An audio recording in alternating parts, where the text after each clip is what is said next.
I was thinking, I told you about that teacher saying Tony's an artist, and it changed my life. It changed how I thought about myself. And then with my kids, we, both Robert and I, always responded to any artistic thing they did like it was very important, and they were excellent. And, it was as important to me as math or good behavior or anything.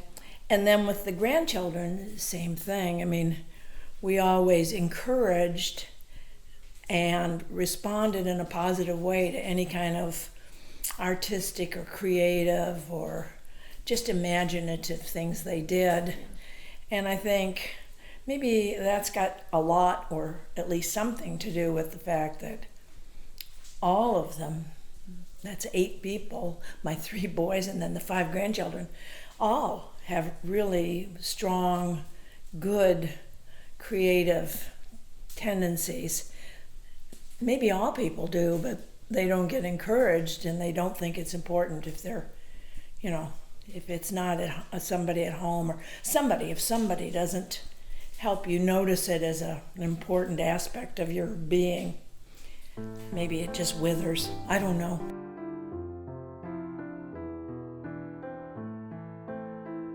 Hi, my name is Kelsey Carter. I'm 22 years old. I'm currently pursuing an MFA in creative writing at Sarah Lawrence.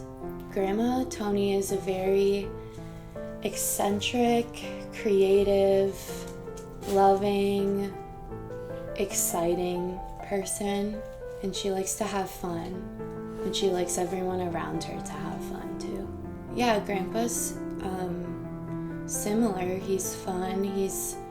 He's very open-minded, but he's also kind of firm in his ways. They really balance each other out well. I'm Robert Carter. I'm from here. I started as a graduate assistant at Florida State, and I taught something, drawing, I guess. And then I've been doing it ever since. Yeah, I'm Tony Carter, Grayson's grandmother. Well, my original major in school was art. I expected to be an art major, but I changed it. Mostly because none of the boys in the art program were very cute. Anyway, but all through my life I'd like to have some, no matter what else was going on, I'd like to have some creative projects going on. It just makes me feel more fulfilled. I've made candles. My husband Robert built me a loom, and I wove material and blankets, and I've done photography. I had a dark room in my basement, and all the kids took naps. I would develop, we had film and the cameras, and I would develop it. Done all kinds of projects. It was just, for me, fun. I did a series called Portrait of Black America. That was people that I photographed sometime without their knowledge, actually, in crowds or wherever. And sometimes when I'd ask permission, or just faces that I found interesting and thought I'd like to paint. So that's it. And then I did a series of paintings from those photographs. Oh, well, inevitably, if you paint what you know about, and that's what I knew about. So you paint what you know, and you know where you are. Wherever you are is what you know about. They don't move around, talk and stuff.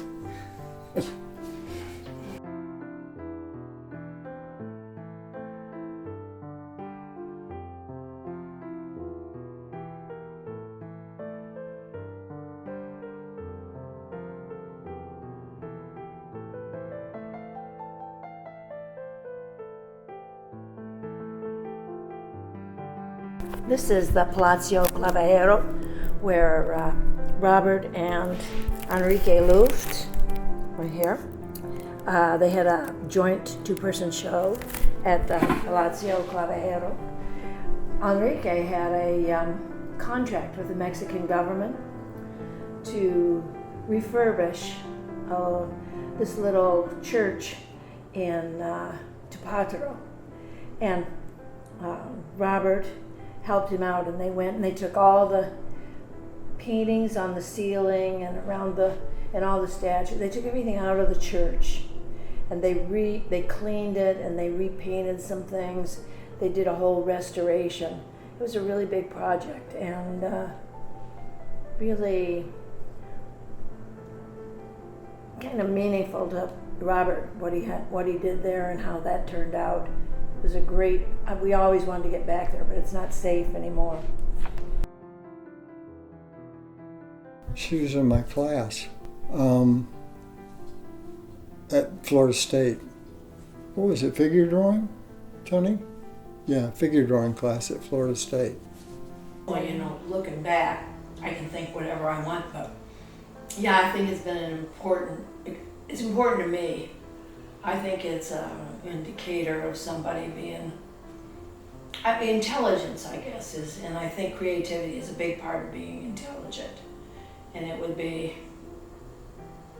I think it would have been a lot harder to be with somebody. I don't think I ever would have been interested in somebody who was what I think of as dull.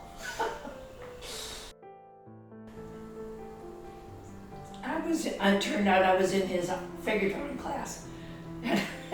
And I remember running back to my dorm room after class and saying to my roommate, who I told about this earth-shaking moment when I first saw Pa's eyes, well, guess whose class I'm in? And then from there, I got to know him, and we got married shortly thereafter. When I was little, me and my sister both got a painting from Grandpa in our rooms. Mine was a big stork, a water stork, and Grayson's was a penguin. And they were huge. They were huge paintings in our room, and it felt very special to have. Yeah, I feel very happy to have grown up in a family with parents and grandparents and siblings who all are creative in their own ways and support each other and inspire each other.